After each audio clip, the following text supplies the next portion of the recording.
What is up, everybody? It is StickinRink. It's May 16th, and this is the famous day that we air episode 46 of this goddamn show, and we are excited to be here.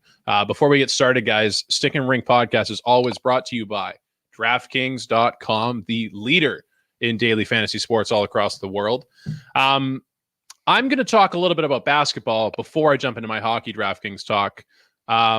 This is how always sports goes, guys. The basketball postseason is lined up with the NHL hockey season, and postseason as well. And DraftKings wants me to let you know that just as much as you can bet on hockey, you can also bet on basketball. And they're saying there's at least $20,000 every day given away on basketball playoffs DraftKings. So there's tons of opportunity out there. I know there's such thing as a multi-sport athlete, and there's such thing as a multi-sport fan. And I would brag that I used to be one of those. I am now pretty much solely a hockey fan this year. But I know there's some smart-ass people out there who are rocking some knowledge when it comes to basketball. So if you're out there with some knowledge about the current game and you're not like me and just thinks that Ricky Rubio is still sick, then maybe try and make some money on DraftKings. The pools are easy, guys. Just download the DraftKings app, go to pools, and choose from a wide variety of free contests for an opportunity to win cash prizes. All you have to do is answer a handful of questions around what you think is going to happen. So this is a new event in DraftKings. This isn't even the classic game, dude. They're introducing new stuff for us right here. Questions will range from which team will hit the most threes to which team will score first. So there's tons of different ways to come at this. Now, the hockey stuff. I said that when the hockey playoffs is going to come around, I'm going to go nuts on DraftKings. I haven't done it yet. I got scared in the first day because it was just the Capitals and Bruins. Now, I'm a big multi-game guy. I need there to be more options because I can't pick the depth guys very well. I need to know. I don't know how to explain my method very well, but I like doing it when there's at least 2 or 3 games. So I got scared off a Saturday, and here we are Sunday. I didn't do it today because I was rocking a tennis racket. But I'm coming in hot on Monday. I'm going to let you guys know how it goes in our next episode. But for DraftKings, when it comes to the hockey picks, guys, if you're watching any of these playoff games, the action is crazy. Some things you will never expect. Some things you will expect, like Tom Wilson getting points, but tons of other stuff as well. So definitely have a look at that. If you're going to DraftKings, download the top rated app right now. Use the promo code THPN. That helps us out when you sign up, and you get your free shot at $20,000 at the NBA, or you just get a huge bonus when it comes to playing NHL picks as well. So definitely have a look at that, guys. That's our promo code THPN. There are eligibility restrictions. Check it out. It's gambling, duh. And see DraftKings.com for full details. Let's go and catch up with the fellas. It's good to see you guys. Raffle, Josh, Raffle. How you doing, buddy? Good. Oh, okay, Josh. Josh is fucking celebrating. Dude, I fucked up. I forgot to get a water before this started, and I'm just kind of sitting here like a jackass looking around my desk for something to drink. I have like a bunch of like empty cans of soda water and everything. I'm like, fuck. Like, I wish I had an actual water right now. Josh having a White Claw.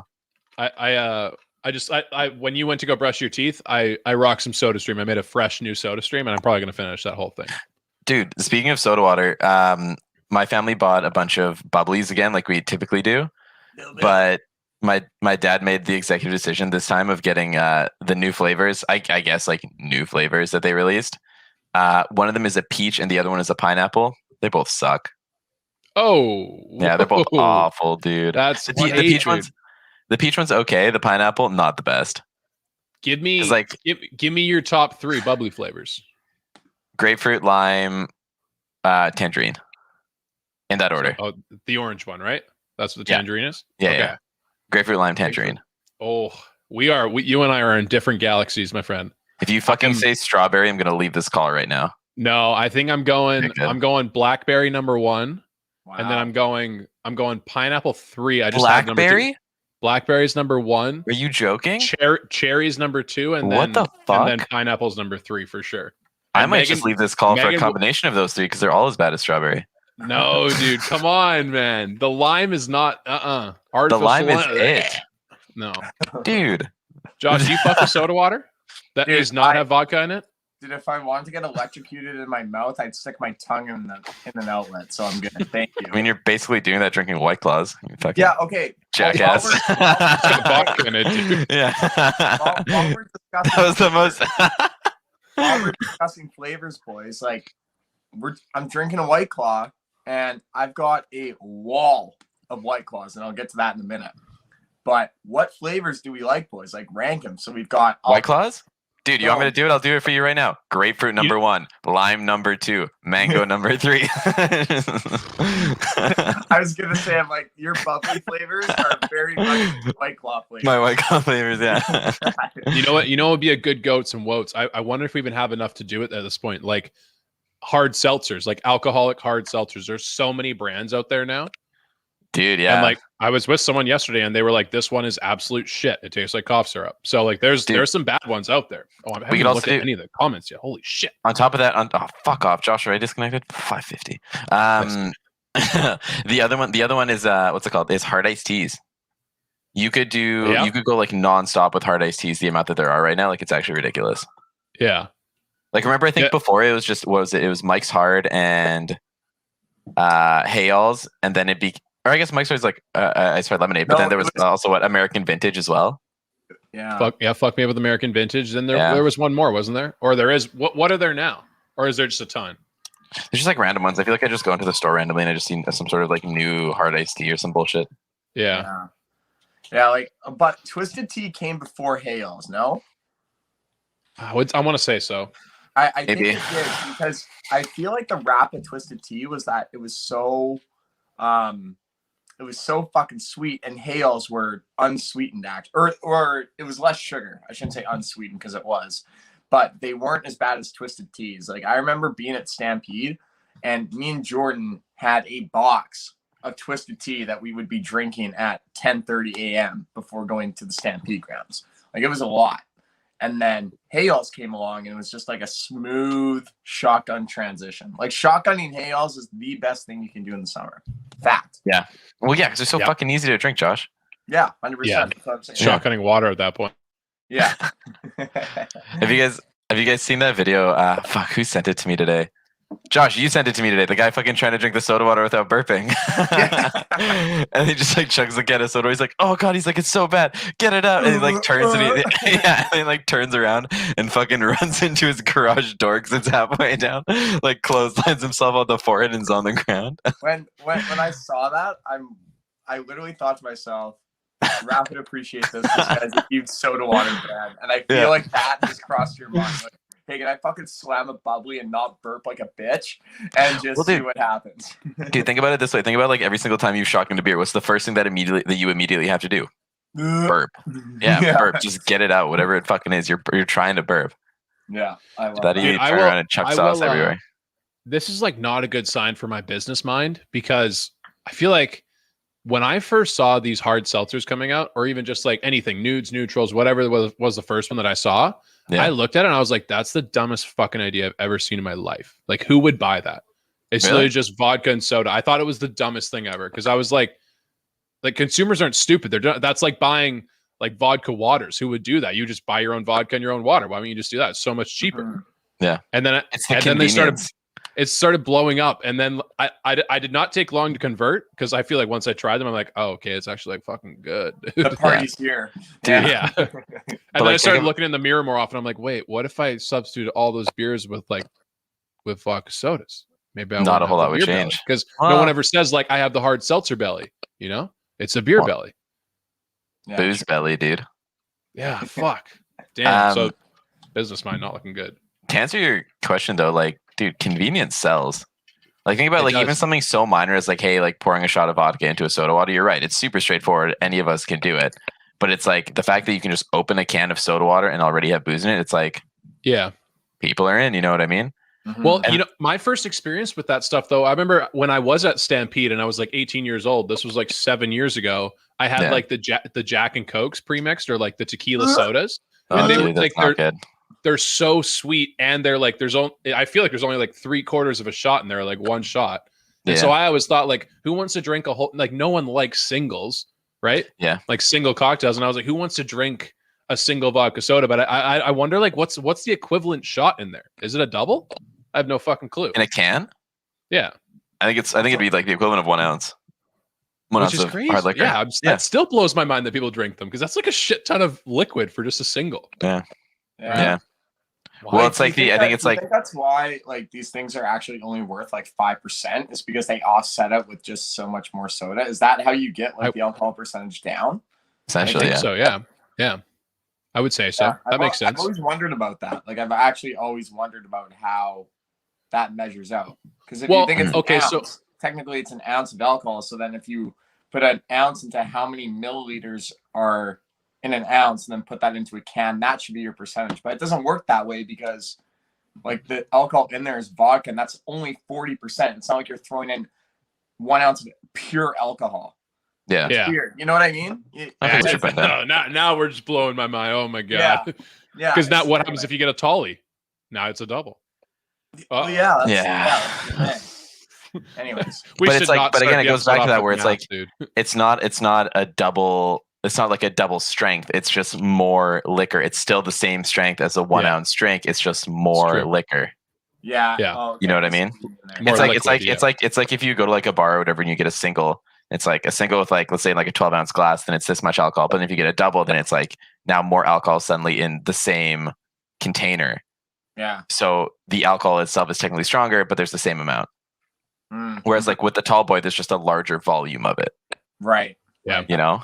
Yeah. Okay. Yeah, that's badass. I like how we're blowing each other's minds about alcohol content in certain beverages that we can it's like when you were learning math as a kid, it's just like people using like apples and oranges just to kind of like justify oh, you have like 4 apples and 3 oranges. Like how much do you like of each and shit like that? Here we are just trying to do it with fucking cans of beer and just vodka sodas. I feel like basic math is much better explained to me when it comes to White Claws. It's like, Josh, 2 times 2 grapefruits times the black cherry and you get a lime. And you're like, okay, cool, that's my formula. Josh, you walk into the grocery store with 7 grapefruit White Claws and that bag of chips costs 2 grapefruit White Claws. How many grapefruit White Claws are you left with if you have 2 bags of chips? 5. The answer is 3.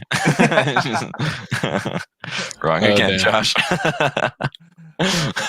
So, I actually have to bring this up though. Beside me, to my left, I have. Well, yesterday I had around 65 White Claws. 65? How many do you have now? Holy fuck, dude! I thought it was like 20. No. I have 65 White Claws. I got 2 12 cases that are in front of me right now. It's 48. Yeah. So, anyways, boys, I finished up at my current location of where I work. So yesterday was my last day there, and needless to say, people know I love White Claws because they built me a White Claw cake. So pretty much they had like 7 White Claws stacked, 5, 4, 3, 2, 1. Like this thing was like at least like 2 to 3 feet tall. Like this thing was fucking massive. And I'm looking at this thing and I'm like, holy shit. And I remember my friends got me for my birthday a 24 pack of White Claws. And that was in September. It took me until probably early December to mid-December to finish that 24 pack. Boys, really? I have 65. I'm good for a year. Yeah, that's wild stuff. I'm looking at this thing like I'm not gonna have to buy alcohol ever. Oh, and throw in a bottle of Pink Whitney. That was also bought for me. That's sick. Josh, how did you put this tower of White Claws into your car when you were leaving? Well, that was the thing. I actually took it apart. It was legit just like taped. I know. I tried to fit it, but my ball plugs were in there, and I'm like, if I slam on the brakes right now, or if I get pulled over by a cop, like it's not gonna look good. Like, I'll blow 0. But it's not gonna look good. What is that? That's a White Claw cake. I'm a big contingency guy when it comes to gifts. Like if I was the one giving you that cake, I'd say like, dude, I need to see you put this in your car as a cake, or else I'm taking it back. Like it needs to happen. Yeah. Part of the gift. You know what we should do? Right? For Josh's next birthday, we should actually go to like a proper bakery and get him a White Claw cake. That'd be like an actual cake, but like all the White Claws are like just like made of like what is it, fondant? I think it's called.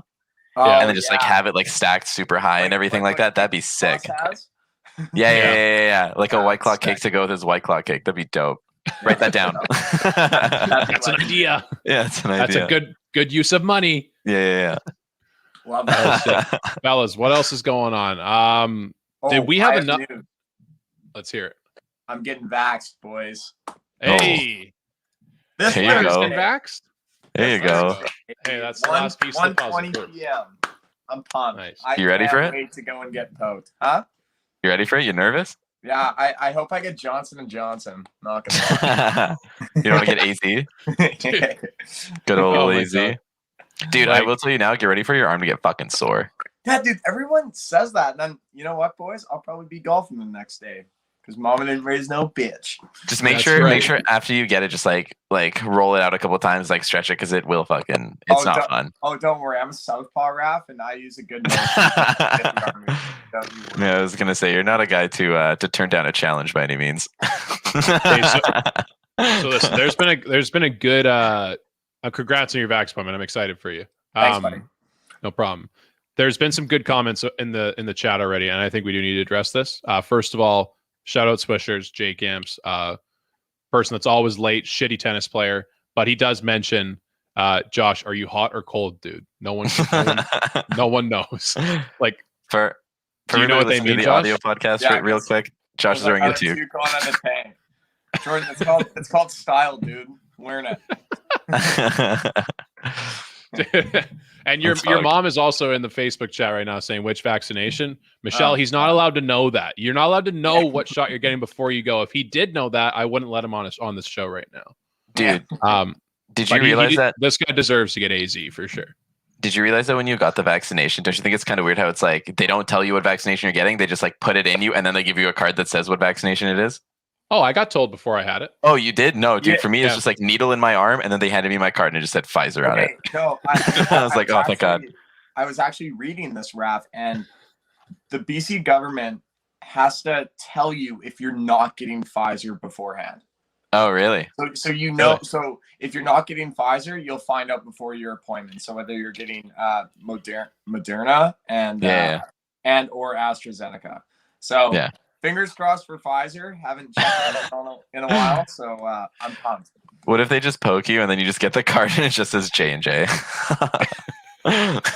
No warning.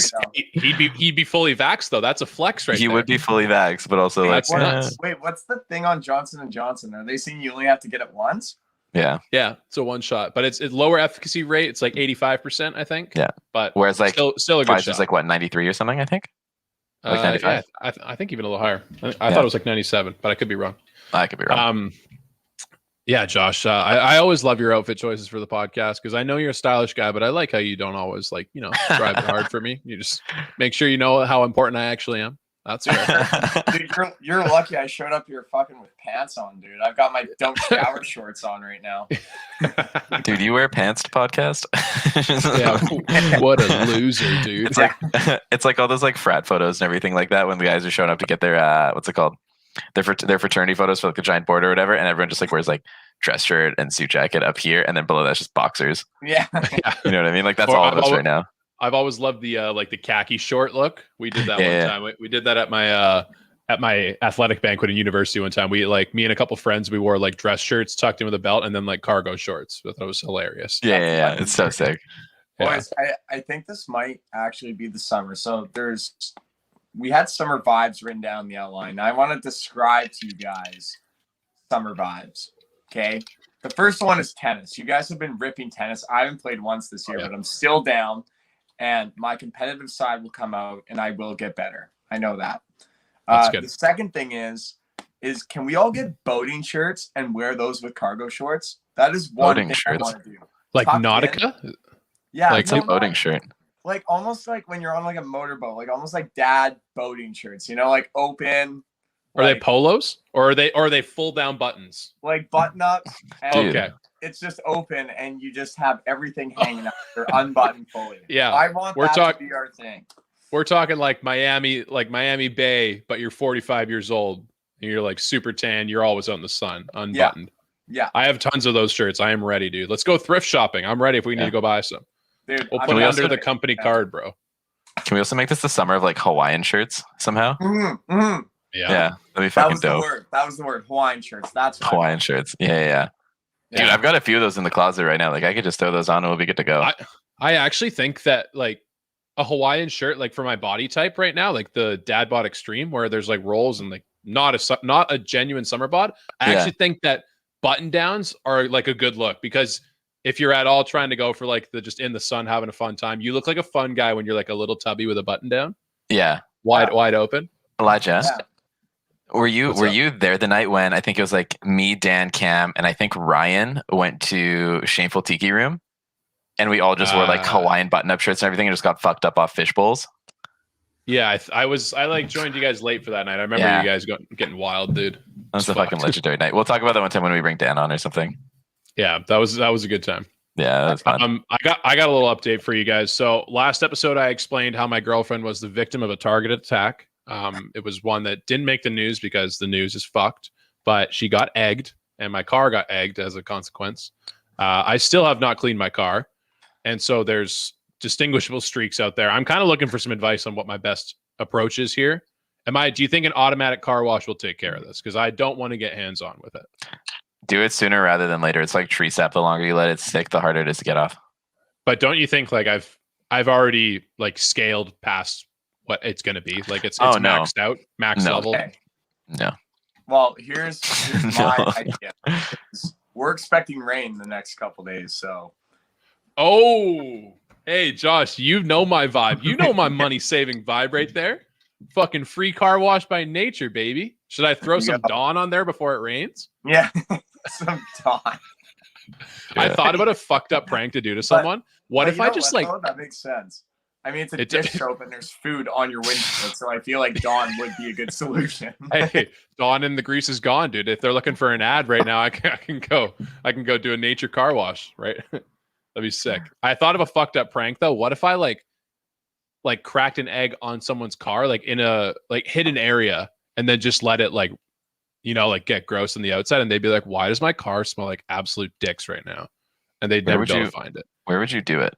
Like the wheel well or the exhaust pipe.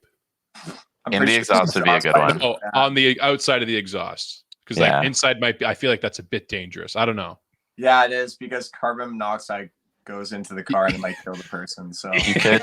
You find out one of like close friends is dead. Found an egg in the exhaust pipe. It got hard boiled by the smoke. Whoops. Fucked up. My bad.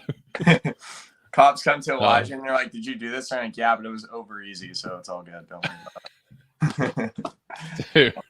Dude. Oh, Bria's telling this fucked up story in the Twitch chat. She says, I saw this post about this girl who got a divorce and her cheating husband got to keep the house. And so apparently what she did, she put tuna in the curtain rods. How fucked is that? You would never find that. Never. He's a guy, dude. He's not smart enough to pinpoint that smell. No. Are you kidding me? Dude, that's like before he cheats on steroids from Carrie Underwood. Yeah, where like who gives a shit about slashing tires, dude? I'm tuning your fucking curtain rods. Dude, that guy definitely knew that he was like his ex-wife was probably like a little bit creative, and he was waiting. He's like, "Oh, whoa, my car, like it's not the windows aren't smashed, the tires are fine, I'm great." And then, dude, little did you know, that's worse than an upper decker. That's like the household upper decker right there. That shit sucks. Yeah. Moving on. Anything else going on here, guys? I actually got a question for you guys. I want some help. This is for the chat. This is for the podcast listeners. I need you to interact with me and help me out. This summer, I've noticed a theme with myself. I want to do things that like I've never done before. It doesn't have to be huge, extravagant things, but I just want to do like daily activities that I've never done before. Do you guys have any ideas? I think I've done a lot of activities. You don't wait. You don't like heights, do you? Like not really, but I don't like hanging out up top. I can like jump out of a plane if you're trying to say skydiving, but that's like a pretty good one. Dude, I'm trying to think if fuck boys, that would be some sick content. We can discuss this after the show. But if we could somehow get the StickinRink boys up in the air jumping out of a plane, no fucking chance. Dude, we should. You wouldn't do it? No, I hate heights. I do too. Yeah. Dude, nowadays my actual fear of heights has been ramped up a lot lately. Yeah. I literally drive by tall apartment buildings and I tell Megan, I'm like, we're never living in one of those ever. No. Like I won't do it. Yeah, you can't force me. You could gift me an apartment on the 15th floor. I'm not living in it. Is there a certain floor that you like? Let's just say I'm like, Elijah, I'm going to give you $1 million apartment, but you have to live above the 10th floor. Are you doing that? I've actually thought of this. Like, it's funny. I think 7, 8, that'd be fine. I don't even know for sure, but I like if you put me on the 10th floor, I would know immediately just looking at the visuals if I could do it. I would know. Like if it's and I don't even it makes me fucking cringe just thinking about it. Like if you throw out like 27 at me, you that's a non-negotiable. Like there's no chance. What happens when you're a big successful businessman with an office and a view and you're on the 52nd floor? Then what? I'm just gonna be a social weirdo and like still rent a basement for sure. Yeah. I'll like own the house, but I'll be like, you guys live upstairs. I want the dungeon.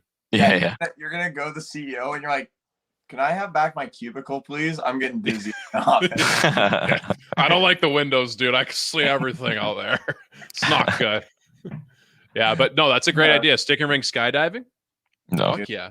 You guys can pay for that. There's no fucking way I'm getting on that plane.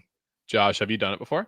Yes, I've been in Vegas. And to put you guys at ease, I'll tell this story quickly because I know we got to move on to sports and stuff because we are a sports podcast. When I was in Vegas, we had gotten picked up off the strip and they're like, okay, everyone, like watch this instructional video. We're going to drive to the airstrip and then we're going to go. So my dad fucking falls asleep. Of course, doesn't watch the instructional video. My stepmom is really into it. And she's getting scared because there's demonstrations of how you're jumping out of a plane. And then as the video is playing, there are waivers going around saying, in the chance that you die, you can't sue the company because you're essentially taking your life into your own hands. And my stepmom was literally reading every single line of this waiver and she's scaring the shit out of herself. And I'm sitting there going to her being, Carol, why are you reading this right now? You're gonna psych yourself out. Just sign it and let's just be done. And my dad, same thing, wakes up from a nap, signs it, doesn't even read it, just moves it along. So that's incredible, dude. So then you have a guide obviously attached to you who pulls the chute. You don't have to do anything. You literally roll out of an airplane and that's it. And then once you're in the air, there's no going back. Anyways, I asked my guide, just being like, hey man, how many jumps have you done and what did you do before this? Guy says to me, yeah, I was in the Marine Corps. And he's like, I probably got over 2,000 jumps underneath my belt. And I'm like, okay, I'm good. Let's go. It put me at ease. It's not, people always think about skydiving, like you're going to have to do everything. Dude, you don't do shit, man. There's a guy behind you and you're literally just falling in the air. That's got to be the most like, yeah. I mean, like people could justify it easily and say like, dude, driving's way more dangerous. That's always the example everyone uses. But in that instance, Josh, like, do you think there's ever a world where a guy who's doing like his first jump with someone else is like, yeah, it's my first one, dude. If I'm the instructor, I'm telling everyone that Marine Corps story. Even on my first one, I'm like, bro, I was in the Marine Corps. I'm only 25, but I've done 1,200 jumps.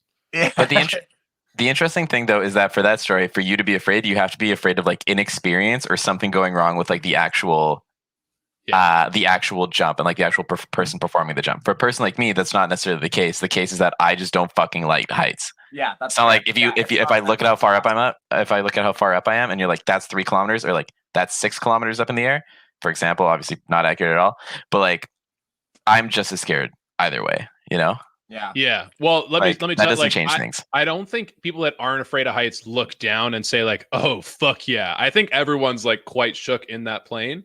But the thing is, once you're in the air, like there's, I don't know how long are you free falling for like 30 seconds or something like that? No, what? Dude, is it not that long? How long did you free fall for? Isn't it like a couple minutes? Dude, I can't remember, man. That's the thing. I could have been, but no. But the thing is, though, is your adrenaline is fucking crazy. Yeah, seriously. And the way that it goes is your guide doesn't actually let you have a second. At least that's what happened to me. So basically the way that it went is you're on a bench and then you have one leg on each side of the bench and you're straddling it and you're not actually standing. Then this gate opens up on the side of the plane and your guy just literally just manhandles you with all of his power, throws you in the door, and then you do feet underneath the plane. He's like, feet underneath? Okay, let's go. Like he doesn't give you a second to like look. because you're gonna freeze. You're gonna freeze. Like I'm not gonna lie, dude. I was from the moment that door opened, I was the first one out of the plane, which was even scarier.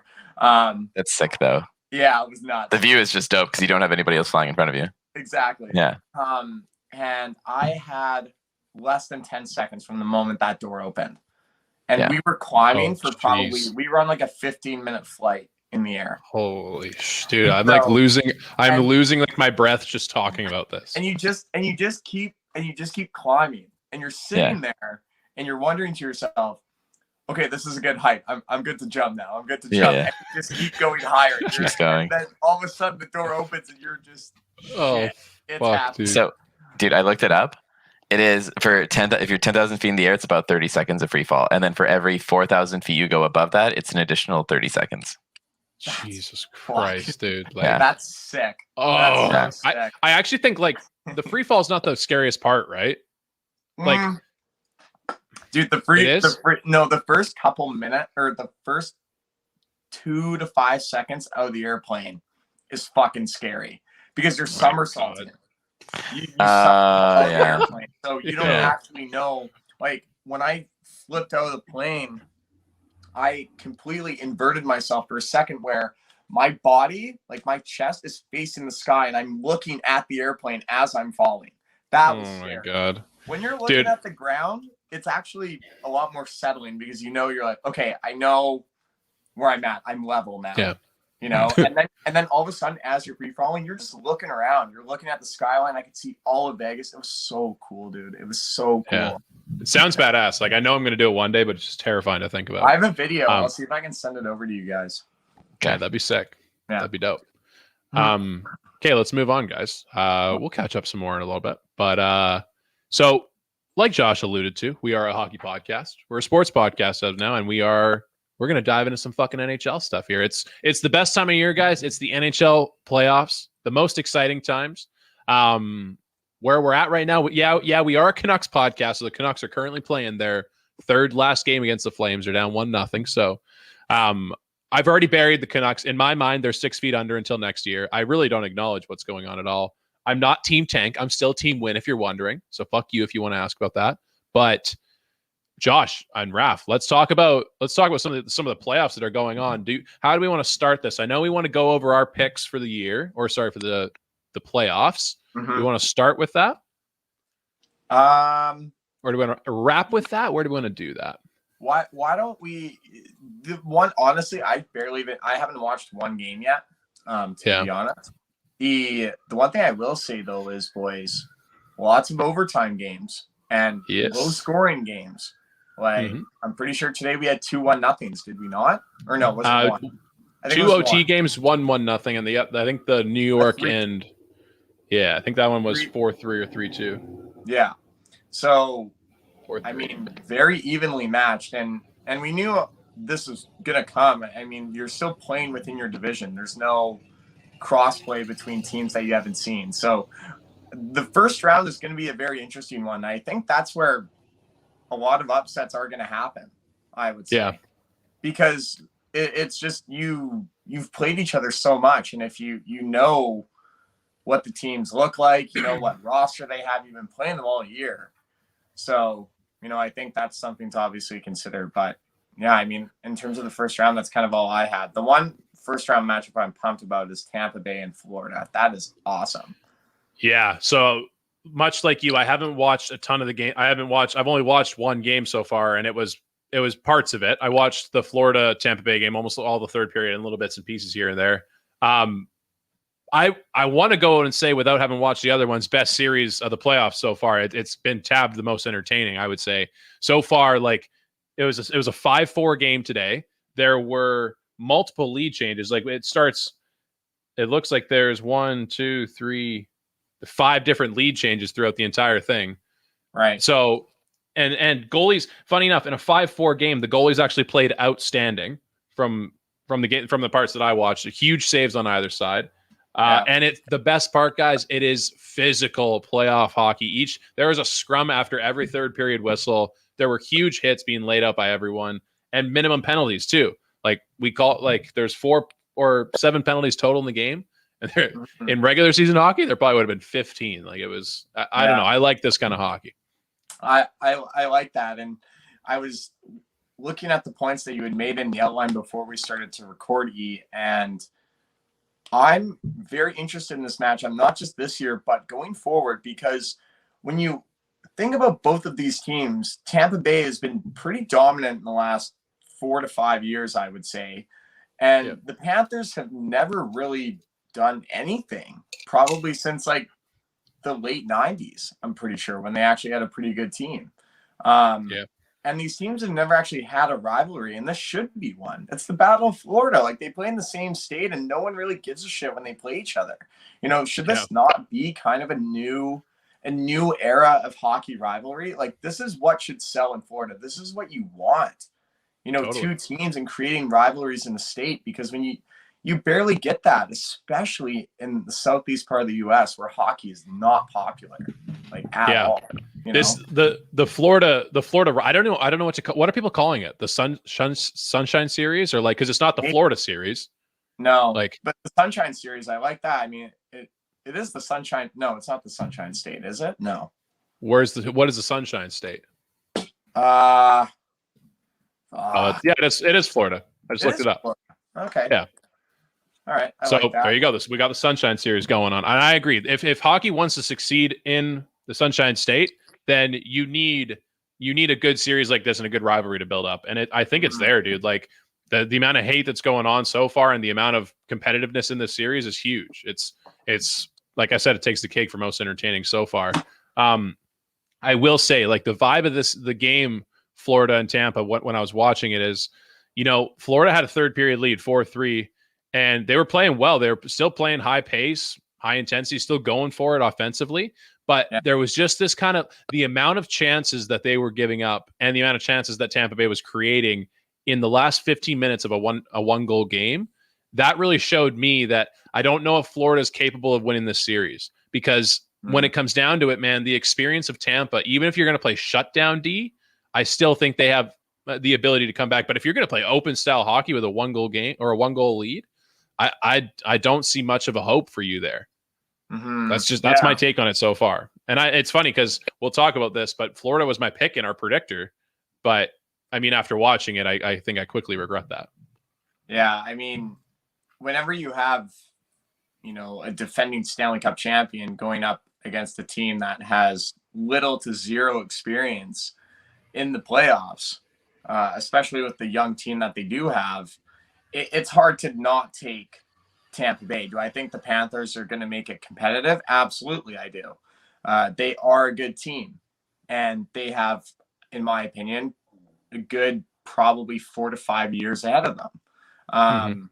But, dude, Tampa, man, they're, like I said, defending Stanley Cup champs. They've got a lot of unreal players that are still very effective. You know, Kucherov is back, and we'll touch on that in a sec. You still have Vasilevsky, you still have Hedman, you still have Stamkos, you still have Braden Point. You know, you still have all of these pieces that are proven players on the biggest stages, whether that's the Olympics or in the Stanley Cup playoffs. So it's hard to not take Tampa. Yeah. But Florida, holy shit, man, they're a really good team. They are a really, really good team. Yeah. So the way this, I'll explain really quick, just so you're up to date on how this series ended today, or how the game ended. So Florida 1-goal lead, 50 minutes to go in the third. Sam Bennett takes a penalty, I would say, with 8 minutes left. Typical typical Sam Bennett, but he's actually playing beast over at Florida. You gotta be mad you got rid of him. And side note, literally live breaking news: Yona Gadjevich is trying to beat the living wheels off this Calgary guy. I can't tell who it is. I think it's Hanif. No, it's Mackey. Who's Mackey? Connor Mackey? Oh, Juuso Välimäki. No, it's Matt. This guy's name's Mackey. Mackey. Maybe a new guy. Connor Mackey, I think. Interesting. I made that up. I'm glad you agreed with me. Yeah. So back to the game. So Sam Bennett takes a penalty. Kucherov assists on a Braden Point power play goal. Kucherov already had 2 power play goals in the game, so that's their 3rd power play goal as a team. And they are absolutely like snapping it around on the power play. Easy goal. And then 1 minute and 12 seconds left in the game. Braden Point gets a breakaway. They spring him on a breakaway, and he pretty much wins the game there. That was just like, I summed it up pretty quick, but like just watching that, you could see those plays happening. You're like, oh no, like Florida, this is a big game to win, man. So I don't know, tough to watch. Yeah. I mean, again, it just comes down to experience, but judging by what you just said in a 15-second synopsis, Florida needs to stay out of the box. When you're going up against a team like Tampa, you can't afford to be down a guy with a power play that they have. That's just, obviously penalties are going to happen, but make sure they're good penalties. If you're taking roughing calls or boarding calls or all that shit in the Stanley Cup playoffs in the third period when you're up by 1, Tampa's going to have a go. They're going to be throwing out all their big names onto the ice, and that's just, something that can happen. Yeah, definitely. Special teams were the difference there. Like you touched on the Kucherov situation real quick. So it's a little bit of a buzz on Twitter right now. It's a little bit of a buzz in the hockey world. The situation when Kucherov's been out all year with hip surgery recovery, and he comes back for game 1 of the playoffs. He's absolutely playing lights out. It kind of reminds me, I know he definitely had surgery and definitely a legitimate injury, but it almost reminds me of the load management controversy in basketball where, coaches very obviously sit out their star players just to get rest and just to make sure that they're primed for playoff time. And it really diminishes the value of the regular season. But basically people are more pissed about the hockey one because they really danced their way around the salary cap. There's no way in hell they would have been able to fit Kucherov's like $9 million cap hit under the salary and on that team. So, I mean, Vancouver fans, we're out here super pissed because we got a Luongo recapture penalty because of that bullshit that Mike Gillis did. That was totally in the rules. And now here we are, someone else circumventing the cap and no punishment. Yeah. So any take on it, Josh? Are you pissed? Do you not? Do you like it? Do you like the little slithering in them? Well, you know what? What I will say is the Tampa Bay management definitely has some Formula One sliminess in them for sure. And there was a line in that show, Drive to Survive, from the team principal of McLaren, from I guess it was from Racing Point, when they kind of got dinged for copying Mercedes' car. And all the guy said was, people are pissed because they didn't think of it first.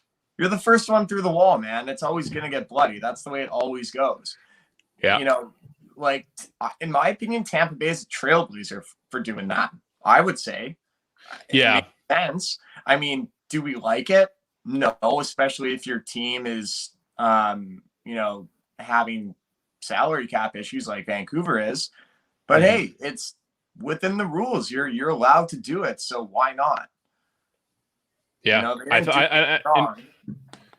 in terms of paving the way and stuff like that, I think the only difference with this is just like the managers in the kind of 2007 to 2010 or 13, whenever the rules changed, those contracts that they were signing players to, they were all doing it, and the rules were going to change eventually, and they did.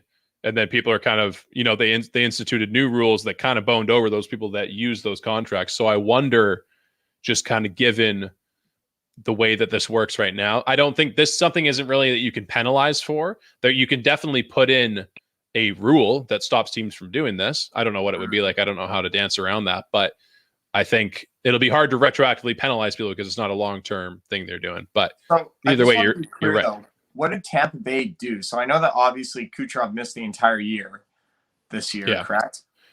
Yeah. And he was on LTIR. He had hip surgery. And then they just activated him off the LTIR once the salary cap expanded. Well, yeah, because the salary cap just completely goes away during playoff time. Right. So as long as you have, I'm not probably explaining it with every wrinkle in there. Are people pissed about this because they don't think it's a coincidence? Yeah, exactly. Like they think that at that point, and just I don't think they're mad that they think he was consciously sat out until the playoffs because he probably was, and that's no secret. I think they're mad that they're like, by come playoff time, they're like plenty over the salary cap, and that's like a huge. Like $9 million, like Kucherov's contract over the salary cap. I imagine it would be something like that. Yeah, I haven't looked at it, but it's huge amounts. And yeah, I think people are just choked because people like to be choked. Yeah, honestly, you can't if you're basing off of anything saying that it's not a coincidence, you can't find proof, dude. You can't find proof unless you're in that office. So all the allegations saying that Tampa Bay did this on purpose is pretty much groundless, because no one from that organization is going to admit to doing it. It's all just pure speculation. You can investigate it all you want, and the league can do it, but also at the same time, like you said, there's no rule involved saying that you can't do it.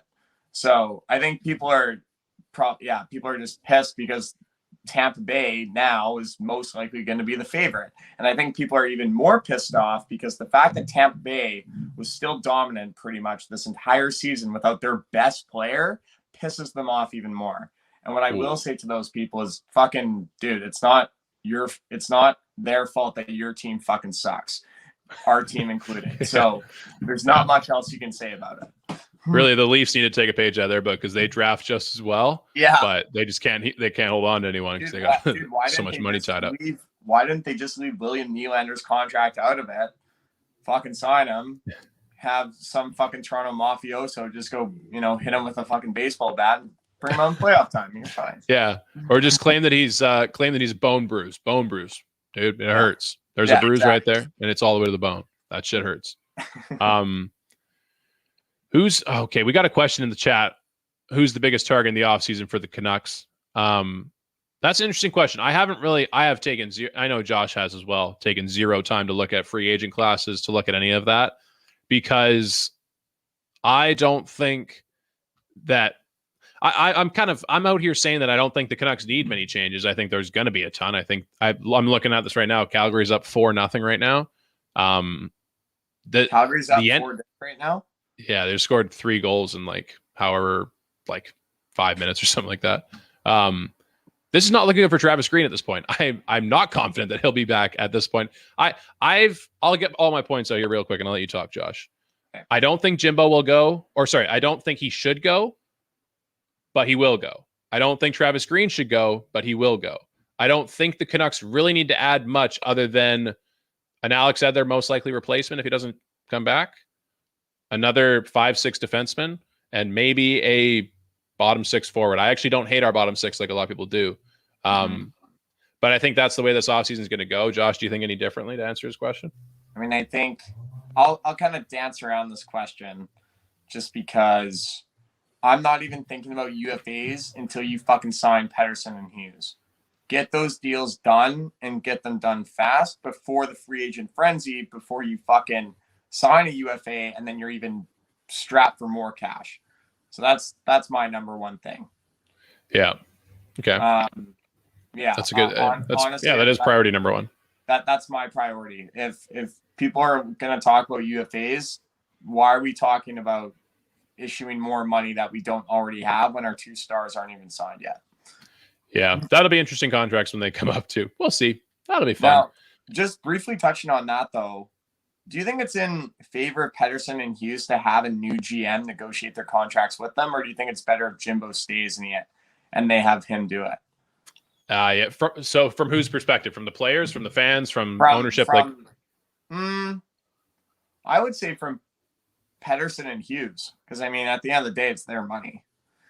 Yeah, I would say they probably want to negotiate with Jimbo because they know a very small part of their negotiation is the fact that Jim Benning does not have the fans on his side right now. He's kind of pressured to make the right moves, and that kind of gives them a bit more negotiating power, I would say. I think they both want to stay. I don't think they're looking for ways out, but in terms of getting themselves more money, I think if a new guy comes in, he's gonna come in with his own plan completely. And not to say they won't be a part of that, but I think there's more likely of a chance that he's going to come in and play a bit of hardball. Do you think that any team pulls a Montreal Canadiens on the Sebastian Aho and gives them an offer sheet because they know that the Canucks are cap strapped and front loads the deal because they know that we're still taking on money for the next couple of years? You're actually a genius, dude. If the only thing that's going to stop that is COVID. I think the flat cap, which is hilarious, dude. You got this huge new TV deal. If COVID didn't happen, man, I think the cap's going up big time. And then I think shit like that's happening, dude. Yeah. But now we're here and draft picks are going to be ever more important because of, not being able to spend money, like you said. So I think that's the only deterrent. But I think you were definitely onto something, and you could still be. I think there's still a chance. Yeah. Because especially like, dude, if we get a new GM and like I said, maybe he hardballs, man, that could be a fucked up situation, Josh. Yeah. I don't know if I'm down with that. Okay, we're gonna wrap up this hockey talk. I'm gonna go over two things. I'm gonna go over mine and Josh's playoff predictions when it comes to. I'm just gonna quickly sum it up. Yeah. And Josh, this will be funny too because I think you and I are gonna we almost like forget the predictions you make when you do these little like pick'ems. I'm gonna write them down. Well, like the funny part is like as the playoffs go on, like I'm already bailing on Florida. Like I was so confident when I chose Florida. I'm already out, dude. I'm already selling my shares low on them. But here we go. So I'm gonna go over Josh's picks. How should I do this? Should I do one person all at once? No, let's just do matchup who each person chose. Okay, done. So first matchup, Toronto, Montreal. We both have Toronto. Josh has them. Let's see, which one are you, Josh? Josh has them in 6. I have Toronto in 5. Then we go to Edmonton. Josh, I have Edmonton in, what do I have? I have Edmonton in 6. You have Edmonton in 7. Not really any disagreement there. Not any disparity. No. You're gonna like the way I go with Edmonton though. You're gonna be laughing your ass off here. So then we go back to Josh here. We're going over to the East with Pittsburgh. He's got Pittsburgh beating New York in 6 games. I've got Pittsburgh beating New York in 7 games. And then going over the Washington series, Josh, I have Washington in 6. You also have Washington in 6. So we are just 2 peas in a pod right now. We're stroking each other off. Really great podcast material. Hey, we just completely. First time in a while that you and I have agreed on this many things in such a short period of time. Oh, maybe first time ever that we've agreed this far into a sports conversation, right? Yes. Okay, moving over to the Central Division here. So, Josh, you have Carolina happening in this is you still, yeah. Carolina in 6, and Tampa in 7. I've got Carolina in 4 and Florida in 6, which I said already. I already have a limp dick about that pick. I'm not confident at all. Did you pick Florida in? I picked Florida in 6. And you picked Tampa in 7. Okay, Mr. Dude, you chose Tampa in 7. That means you expect Tampa to lose 3 games still. Dude, that's tough. That Florida was going to make it interesting. I didn't say it was going to be a walk. I'm just saying that Tampa Bay is better. Yeah. And Raph, you should be paying attention like who's going which way with this, because once we introduce the next part of this conversation, the survivor picks, this could be some good insight as to where you'll always want to fade Josh. Okay, what's the last one? The last one's the West Division, Josh. So you have Colorado in 4. That's your 1 sweep, and you got Vegas in 5. So I've got Colorado in 5, and I've got Minnesota in 7. Coming out, beating the Golden Knights. Y'all fucked up, Golden Knights, and I'm already out to the lead on that one, Josh. I'm up 1 dick on you there. I know. What did you have Colorado in? 6? I had Colorado in 5. You had them in 4. Let's go. Interesting talk there, Josh. Real quickly, should I sum up the way the rest is going here? Why don't I'll just go cup winner here. Yeah. Who's your cup winner? I think I've got Colorado. You got Colorado doing it. I actually don't know how to move the screen to that part. Oh, click to view semifinals. There you go. Yeah, you have Colorado winning the Stanley Cup champion. Who are they playing? You have them against Pittsburgh, and you have 32 goals being scored. Hey, Cole Harbor, Nova Scotia, baby. The Battle of Cole Harbor. Good choice. Hey, you got it. That's always good to have a theme to your picks there. That's good. Josh, do you want to hear my picks? Oh, God. I don't know. Sure. Do you have Florida winning the cup? Fuck no, dude. I'm not bailing out on that ship that quick. Carolina? I've got the Edmonton Oilers winning the Stanley Cup champion this year. I've got them beating the Washington Capitals and the Capitals in the Stanley Cup final. Okay. And that's that, folks. And that's the way the cookie crumbles. Now, if you've ever made this, dude, I feel like I'm buying a lottery ticket right now, to be honest. Like it's Dude, I feel like you're buying a one-way ticket on the fucking Titanic right now. Holy fuck. Yeah. Bud. And you know what? People are wondering why the fuck do we just breeze over like 6 series like that? I think the way we're going to do these hockey shows is I don't want to talk about hockey every series for this entire show. I think what we'll do is every episode we'll talk about what's hot, man. I mean, if the Nashville Carolina series is popping, we're going to talk a lot about that, why our picks are the way they are. Mm-hmm. I would say, Josh, for the Edmonton thing and Raph, like, so the way my mind was working, man, I was going up and every time that I would look at McDavid playing someone, like the first one was Edmonton versus Toronto. And like, obviously, I think that's Josh, where you probably went different, right? You went Toronto? You did, yeah. I took Toronto over Edmonton. Yeah, so right there, I also was thinking that, obviously. And then I was like, wait a sec. McDavid just had 100+ points in 56 fucking games. This guy's a man on a mission. So if this happened to me every time McDavid was up against someone, I couldn't go against him. I couldn't do it. He played Colorado. Yeah. He's gonna shit on Colorado. Yeah. He's gonna shit on Austin Matthews. Dude, the one thing I will say is, man, I don't know, dude. My one thing is not anyone that says that the Oilers don't have depth, and I'm pretty sure I've said it before. Sure, you don't have depth, but you have Connor fucking McDavid. So that's 2 lines put into one right there. So technically, all you need is bottom 6. You don't need a 4th line. Yeah, that's number 1. I'm just not sold on goaltending, dude. Goaltending, you need goaltending. You need a goaltender like what the Vegas Knights have, Marc-Andre Fleury, making the playoffs for 15 consecutive years. What a stat, dude. What a stat. 15 years. Dude, this guy was drafted in 2003. And we're 2021 now?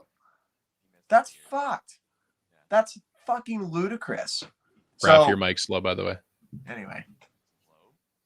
Yeah, I can barely hear you. Yeah, I can barely hear you.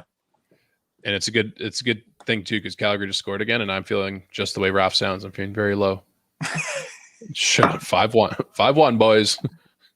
Oh boy. Yeah, I still can't hear you. That's all right though. You do your thing over there. Yeah, dude. I honestly think that when it comes to with Edmonton and Winnipeg, that's already a tough test. Yeah, that's. Did I even say that right? Yeah. Okay, I did say it. Dude, Edmonton has a tough task. They do, absolutely. You have to go through Winnipeg first round. That's tough. Then you're most likely going through Toronto, which is really tough. Then you've got probably Colorado or Vegas, and that's not easy. And so, yeah, that's where I'm at right now. And I'm pretty sure I lost Elijah just now. He's frozen. So yeah, I'm looking at that too. Well, at least I can hear you now, Raph. So I'm back. we'll wait until faded Elijah comes back. There he is. Thanks a lot, Telus. You're really doing me. Dude, everybody's been shitting on Telus lately. I've been having unreal internet from Telus lately. Dude, it's just like Rogers, man. Rogers with the dodgy cell phone service where they just, hey, Canada, you're off for 6 hours. Yeah. Sorry, what? Oh my god. It's 2020, dude. You can't do that shit to me. Love it. Oh, it's 2021, by the way. Did you hear what I said? No. I dropped. I can't even remember. Fuck. Dude, nice. I'm done with this over fucking StreamYard bullshit. I just want to be with my friends. Can we just do that already? God damn it, Bonnie. It's all Bonnie's fault. Dude, one day, so every Sunday outside of the art gallery, there's anti-lockdown, anti-vaccination, anti-everything logical protests outside the art gallery. Can we just go do a live show there one day? And just like, dude, that would be one electric guest after another. Knowing our luck, we'll get caught in the middle of a protest. Oh, yeah. Bo, it's a planned protest every Sunday. I heard the guy talking, and he's like, all right, guys, next Sunday when we all meet again. I'm like, what the fuck? You guys meet every Sunday? Again? Dude, I'm how many world topics do you care about? Seriously, how many times can you grab a megaphone and say, fuck Bonnie Henry like that? Doesn't that get old after a little while? I'm actually down for a live show. If we were to get lawn chairs and some sick internet at like Robson Square, I'd easily be down. Hey, I'll tell you some of my evil genius plans that I have coming up where I've thought about like different unique ways to be able to do shit like that. You're going to laugh your ass off when I explain them. Okay. Okay. I think we can move on from hockey after that broken thought that we didn't even finish with Josh. But oh, wait, the Survivor thing. We got to do this, right? Shall we do it? Yes. Okay. You guys down to do every day? That's going to be intense on me. Every day or every time we record? Every day. We'll do it every day. We'll do it every day. Even the days that we're not recording? So that's Monday through Sunday? Yes, sir. 7 days a week. Wait, but don't we need 3 NHL games to be played all at the same time? Well, that's the thing. So I'm looking at this. we'll kind of update it every episode we do it, but I'm looking at that day. Boom. We've got at least 3 NHL games for like the next 7 days at least, as long as all the series don't end up in sweeps or something like that. So as every episode goes, I'll plan it after that. But basically, guys, so here's the thing explained. So we're going to be doing survivor picks, NHL playoff style. If you've ever done NFL survivor picks before, very similar. What we're going to be doing is each day, I'm going to do my job and text the boys and ask them who their pick is for the day. And I'm also going to be posting this on Twitter and Instagram as well, where the fans can interact with us. And basically for that day, you have to pick one team that is going to win their playoff game. You don't have to pick for them to win the series. You don't have to pick for them to win the cup or anything. It's just, are they going to win that day? And if you get yours right, you get to move on to the next day. In terms of prizes, there's no official prize for this. This is a free contest, no prize. I might introduce one later. I was going to say. Wait, one question. What happens if we all get it wrong on the first day? Well, we explained that maybe it's better to do a point tally. That would be hilarious. I'd say point tally. I would say. You want to do a point tally? So it's no longer Survivor. It's just like a playoff pick'ems. Yeah, I'm down. Just everybody throws in $20. Oh, Raph, Daddy, woo, phew. So the only hard part is how to get the fans involved. I'll have to work on that myself. It probably won't be in this. Maybe, you know what? Maybe we'll figure out a couple dedicated fans. So we'll do it every day, and then we'll go from there. Yes, we're gonna pick one team every day. If you get it right, you get a point. If you don't, you only get to pick one. So, cool. Yeah, badass, cool. Dude. You can't pick a team twice in a row. That's actually harder. No, I don't think we have that rule. That's harder to do. No, that'll be tough. Okay, sick. So that's our game coming up. Okay, but let's move it on. We got one last segment to wrap it up. If I'm right, I'm right on that, right? Yeah. Okay, one last segment. We're gonna revisit our first ever segment, guys. That's really hard to explain because it's not the first ever segment we did, but it's a segment called First Ever. Basically, to review, it's a segment where we discuss our first ever experience with something, maybe a human's first ever experience with something, or what may be a human's first experience with something one day. Who wants to start? I can go. I'll go first. Damn it. Josh, you can go. All right. Thanks, buddy. Okay. Mine is just, mine's an interesting one. All right. My thought was the first time someone ever decided to make an adult film and share it on the internet. And thought that, like, hey, I can make a business off this. I don't think it started with film. I think it started with photos for sure. Yeah, for sure. I mean, you go back, I would say Playboy and Hustler and all that shit. Yeah. You know, kind of the beginning of it. But who's the genius that thought to themselves, are you, Elijah, don't look up the first ever made porn. Oh, yeah. That was the worst thing I could have typed in. I typed in first ever porn and like, oh shit. Yeah, you're gonna find some weird shit. You're gonna be put on a list. You gotta be more specific than that. Pornographic film? Okay, I'm going somewhere. You guys keep talking. I'll be listening. Yeah, I just think, you know, who was it that literally thought, and then the person that had to make the law after. It's so fucked to me that a girl can be 18 and being filmed and put on the internet, and that's totally legal, and that girl can't even order a drink. Think about it this way, though. Fucked to me. Yeah, the same. Think about it this way, though. Think about how little you fucking knew about the world at 18 years old. Oh, seriously. But and also in combination with that, think about how much you thought you knew as well. Yeah. Yeah. Like, think about also. That's a dangerous combination. Sidebar. Think about the individual who realized that he's like, I can fucking make a website. Yeah. Just a ton of it. One guy just had like a lot of videos like saved on his computer, and he's like, I could do this. Yeah. Yeah. Yeah. He's the weirdo. Is he like the filmmaker? I have no idea who this guy is, but he for some reason has a ton of films. Like an archive. Yeah. I think it's so like Josh, like even before the internet, dude, I was reading a little bit about it. Like even in the 1920s, dude, that was like called the silent film era, where there was like, it was like black and white, no audio whatsoever. It was just film. Dude, apparently they used to show like these like pornographic films in like brothels and stuff like that. That's just insane, dude. What a vibe when you walk into a brothel, man. You got the silent railing going on. Yeah. Still caught up in the silent film era, if you know what I mean. Yeah. No? Okay, cool. Oh. No. I don't think I got I think I misinterpreted that. 100% you did. It took me down a dark path of Ralph. Take it at face value. Yeah, okay, fair enough. But no, dude, like, so judging by Game of Thrones and anything like a little bit backdated, that like sex has been a thing for a while, that's for sure. But when the fuck, like, not separating from prostitution, when did someone start doing it in like a media style where they either like took a picture or like what's the first part there where you like describe it as porn, like not internet porn, but like just because there was, like you said, photos and stuff were big. There was probably like theatrical acts or something like that at some point in history where there was like a scene where it's like, oh, so and so meets so and so in the bedroom, and they obviously had to make it sound real, so there was a moment of intimacy, and then people just started doing it right there. You know what I mean? But as far as having something that's like exclusively only sex, I have no idea. Could be the same time frame. The internet fucking changed all of that, dude. Holy God, what a booming industry at that time. Yeah, Lord have mercy. Raph, you want to go next? Yeah, my next one is one that I'm surprised we didn't talk about last time. What's it called? But the first person to ever have alcohol. Like, what the fuck was going on? Like, I did some reading about this real quick in my downtime, just like so I could kind of have an explanation. Who drank it first, you know? So people would ferment a bunch of different things in a way of like preserving it. Mm-hmm. So like fruits, fucking milk, vegetables, all that kind of stuff, right? And then occasionally you would have something that, what's it called?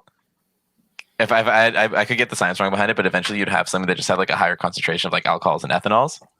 And then eventually people were like, well, we can probably find a way to make this into a liquid and then easily ingest it as opposed to eating it. Because after a little bit, let's say like grapes for wine, you're just eating like fermented grapes. So you'd have to eat a pretty decent amount before you actually got fucked up and hammered. You know what I mean? Yeah. So it's like they were able to make it into a paste, make it into a liquid, an easier way to like make it much easier to be consumed. And then it went from there. I also like did a quick search just to see like when people were drinking things like this. The Egyptians did it back in the day. The Chinese did it. The furthest track distillery is back in like 7000 BC and somewhere in China. Yeah, like the Ming Dynasty or some shit. What? Some weird shit like that. Yeah, like alcohol has been around for a very, very long time. And like the article that I was reading also. Yeah, alcohol also like credited.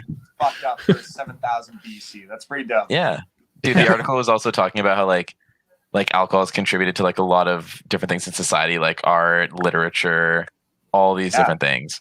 But then at the bottom, I thought it was really funny because it was like, and currently about 40% of people in the world or something like that suffer from alcoholism. And it's like, I was like, oh, okay, that's kind of depressing. Yeah, that's nuts. Yeah, it's like I think it's like 15 million Americans. Jesus, dude, that's nuts. Yeah. But like, I guess there's probably a pretty wide definition of what alcoholism is. Like, I bet you we all have alcoholism as well. Yeah, to some extent. By the definition, at least. Fucking White Claws. Yeah, he's got a ledge of White Claws. Dude. All of his coworkers and friends when he was leaving, the first thing they thought of, this guy likes alcohol. Yeah. Ask Josh what I texted him the day of when he sent like his White Claw cake gift. I was just like, dude, that is the gift also known as the slow descent into alcoholism. Yeah. The 64 fucking White Claws. Yeah. No kidding. Hey, but we got each other's back, dude. We'll either be in it together or we'll get each other out. Exactly. We'll share. That's a good one right there. I always use my mind was opened up again once again by TV, like Game of Thrones, when they started talking about like wine and alcohol so much. I was like, oh shit, they had that back then. Yeah, mead. Yeah. Okay, my little first ever here. The first time there was ever an earthquake. What the fuck, dude? Like, it must have happened. Like when there was a decent sized population on the earth when it was happening. There's legends and like stories being told of what everything fucking is around you. Yeah. And there was probably someone out there who was talking about Cthulhu, man, like some sort of rising beast coming out the ground or the water. Imagine if you're like me and you're like a strict denier of all conspiracies, and then all of a sudden the ground just starts shaking, and you're like, oh fuck, dude, there's a serpent coming out of the ground right now. That's what I would be thinking. Yeah. I don't know what else I'd be thinking. If there's something that's going to make you believe in God on the spot, it's definitely a fucking earthquake. Or even like a volcano erupting or something like that. Or I can think of another instance. Imagine being the first person to be like building one of those card towers, that are like very balanced, and then an earthquake happens while you're doing that. That's for sure happened before. 100%. Yeah. You just fucking freak out. My question in turn is, do you guys think that religion has been even more strengthened in the belief of God because of natural disasters. Probably. Yeah, I would say so. People think like a lightning strike, a volcano eruption, a tsunami, an earthquake, a tornado, whatever it is. Yeah. There's got to be something where someone was thinking they just did something really bad, and all of a sudden lightning fucking strikes and it like sets the fire, and you're just thinking, "Oh fuck." Yeah, you're like, I did bad thing. Oh no. Yeah, exactly. You know? Yeah. God's smiting fucking we only really had like good science in the past like 100 years or whatever, like 80 years, I don't know. Or they actually like start figuring out why this shit happens. Yeah. That's fucking nuts, dude. I love asking this question. This is the last one I'll do on my part here. What's the worst thing you could be doing when an earthquake strikes?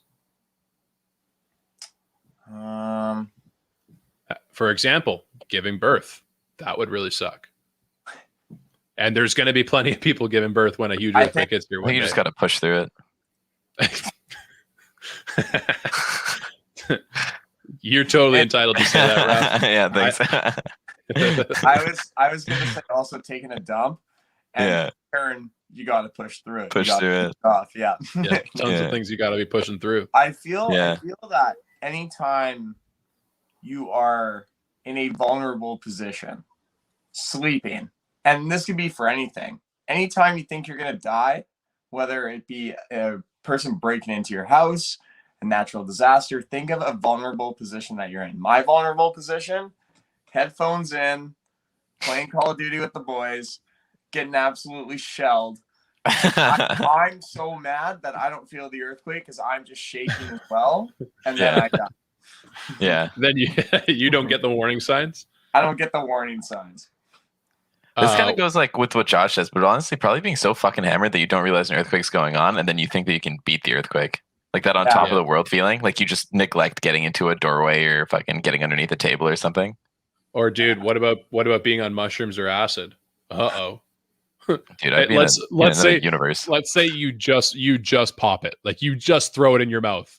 And then like it hasn't hit you yet. But all you start feeling is an earthquake, and you're like, "No, dude, no! Like, this is gonna be so bad." You take a 2-finger sandwich real quick, and you bend. You hope for the best. Dude, I'm like 2 hands, and I'm gagging myself every which way.